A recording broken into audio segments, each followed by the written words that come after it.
Near future ভবিষ্যতে যদি একটা কণ্ঠ উচ্চারিত হয় গলা কেটে ফেলা হবে।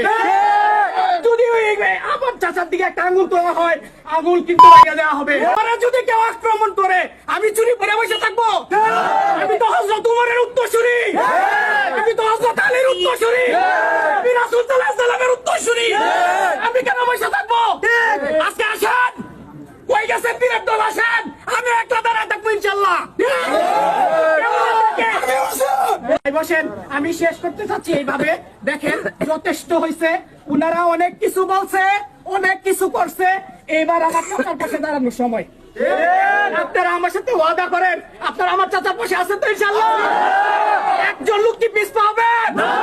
আমি বিশ্বাস করি শুধু দাঁড়িপাল্লা না, খায়রুল কবির নিয়োগী স্যারের একজন সাপোর্টার, খায়রুল কবির নিয়োগী স্যারের একজন ভক্ত, তার সামনে 100 দাঁড়ালেও কিচ্ছু না, 1000 দাঁড়ালেও ইনশাআল্লাহ কিচ্ছু না। 313 জন নিয়ে রাসূল সাল্লাল্লাহু আলাইহি ওয়াসাল্লাম যুদ্ধে বিজয় হয়েছিলেন, হন নাই? তখন কি মুনাফিক ছিল না? এখনো মুনাফিক আছে, এগুলারে খুঁজে বের করতে হবে। এবং আপনারা আজকের থেকে চিন্তা করেন, নিয়ার ফিউচার ভবিষ্যতে যদি একটা কণ্ঠ উচ্চারিত হয় গলা কেটে ফেলা হবে।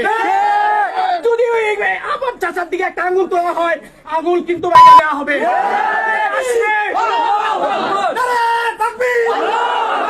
সর্বশেষ আমি আপনাদেরকে শুধু এইটুকু বলতে চাচ্ছি, সর্বশেষ 12 তারিখে আমার চাচাকে ভোট দিয়ে পাশ করাবেন, এটা আপনাদের ইজ্জত। বাদ বাকিটা আপনারা এখন বুঝেন কেমনে কি করবেন। তাওয়াক্কালতু আলাল্লাহ। আসসালামু আলাইকুম।